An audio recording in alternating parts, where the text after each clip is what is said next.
राम राम जी आई सुनल जा।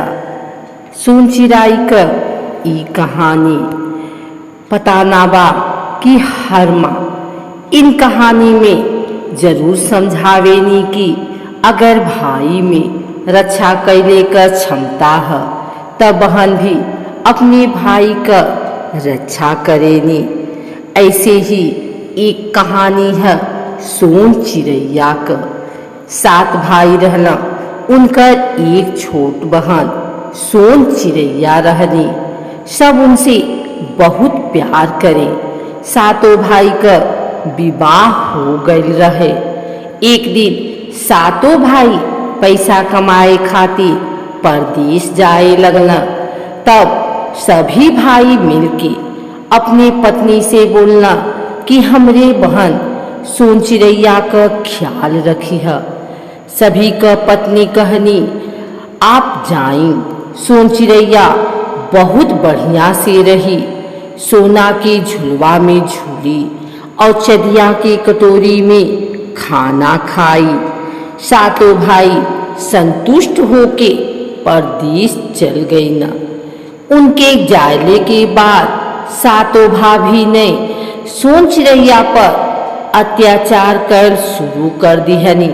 छोटी भाभी स्वभाव से अच्छी रहत, इसलिए उसने सोन चिड़ैया का ना सतौलस। एक दिन भाभी ने चिड़ैया के चलनी देकर बोलस, एमन पानी भर के लाव। सोन चिड़ैया चलनी लेके नदी के किनारे चल गए। जब चलनी में पानी भरे तब सारा पानी चलनी से बाहर गिर जाए।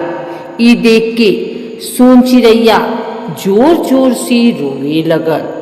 तब चीटियन का एक पक्षी आई, ओकरे पास आके रुक गए और पूछे लागल, सोन चिड़ैया बहन काहे के रोवेलू।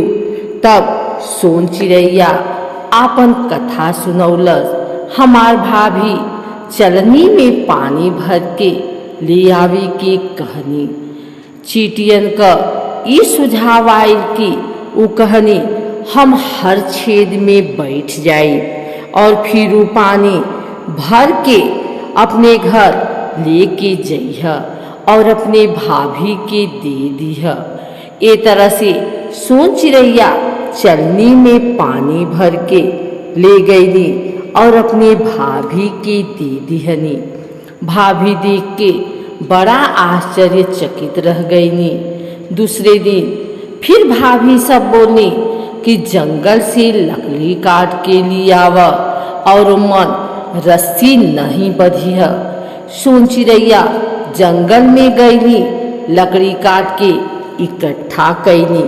तब उसके पास लकड़ी बंधले खातिर रस्सी ना रहल। वो परेशान होके उहीं बैठ गईनी और थोड़ी देर के बाद जब अंधेरा होखे लगल तो डर के मारे रोवे लगनी। रोवत रोवत सर्प देवता अइला और उनसे रोवे के कारण पूछे लागला। सोन चिड़ैया बतौनी कि हमार भाभी सब बिना रस्सी के लकड़ी बांध के लियावे के बोले हैं। ई सुन के साफ बोलना हम जमीन पर लेट जाए, तू सब लकड़ी हमरे ऊपर रख के बांध दीह, अपने आंगन में ले जाके पटक दीह, हम वहाँ नाली के बाहर निकल जाए। सोन चिड़ैया वैसे ही कैनी। फिर भाभी सब अचंभित हो गईनी। भाभी गुस्सा में भर के सोन चिड़ैया के परेशान करे लगनी। उनसे धान कूटे के लिए कहनी।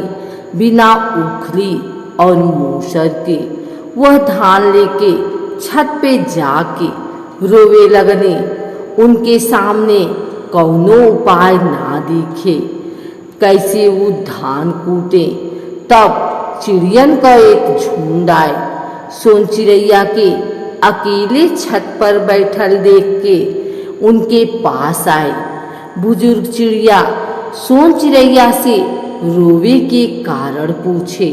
सारी रात यह चिड़ैया यही बात करत रह गए। सारी बात सुन के बुजुर्ग चिड़िया सभी चिड़ियन के अपने चोंच से सारे धान में से चावल निकाले के कहे लागल। सोन चिड़ैया खुश हो गईली। सारा चावल लेके भाभिन के पास गईनी। तब भाभी चावल गिने लगनी त एक चावल का दाना कम पौनी। ऊपर भाभी सब सोन चिड़ैया के बहुत डांट खिलवनी। चावल के ढूंढ के लावे के लिए कहनी। वह चावल के दाने खातिर हर जगह ढूंढे लागल। कहीं ना मिलने पर परेशान होके फिर छत पर जाकर रोवे लागल। फिर चिड़ियन का वही झुंड ओकरे सामने आई।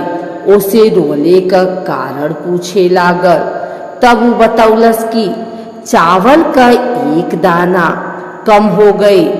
ओ मन से बूढ़ी चिड़िया समझ गई जरूर ई कानी चिड़िया का काम हवे। वे एक चावल के चुरौले ह। कानी चिड़िया क्या ठोर ठोर मारब तो उ दाना गिर जाई। सोन चिड़ैया उ दाना लेकर भाभी के दे दिहल। हर बार सोन चिड़ैया के सफल देख के भाभी अपन अत्याचार कम नाही कैनी। अगले ही दिन सोन चिड़ैया का काला कंबल सफेद कर लेके कहनी। काला कंबल लेके सोन चिड़ैया नदी के किनारे चल गईनी। वहाँ ओ कंबल की धोवत रहनी, लेकिन ओकर रंग नाही बदलल। जब ओकरे पास कौनो चारा ना बचल तो वो अपने भाई के याद करके रोवे लगनी। वही समय सोन चिड़ैया के सातों भाई पैसा कमा के वापस आ रहना। बड़ भाई रोले का आवाज सुन गए न और उनकी ही बहन है कह के उनके पास गए न। दूसर भाई जब बतौना कि कौनो विश्वास ना है कि हमारी बहन है, सब ये बोल के सोन चिड़ैया तक सोने के पलंग पर सुतल हुई, चांदी के बर्तन में खात हुई। फिर आत्मसंतुष्टि के लिए नदी के किनारे सभी भाई पहुंच गए न। वहाँ सोन चिड़ैया के रेतल हुए देखला।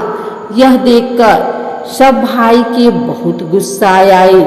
तब बड़ भाई ने अपने जांग चीर के अपने बहन के अंदर बैठा लिया न और घर के तरफ निकल गई न।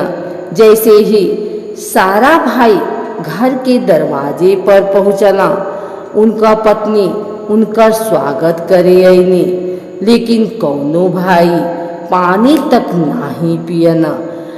अब उनकर पत्नी खाना परोसे लगनी, लेकिन कौनो भाई खाना ना खैला और पूछे लगला कि हमार सोन चिराई बहन कहाँ है।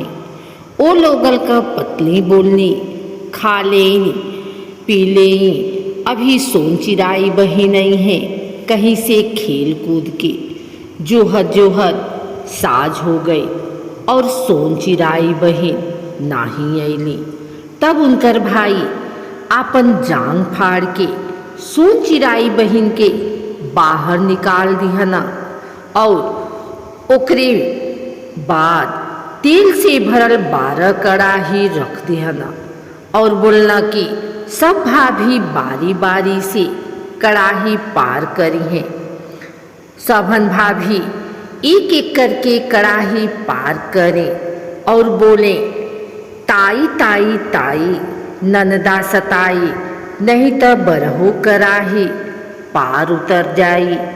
ओकरे बाद 6 भाभी कड़ाही में जल के भस्म हो गई नी। 7वीं भाभी पार उतर गई नी। जैसे सोन चिराई के दुख दूर भय, ओइसे सबकर दुख दूर होखे।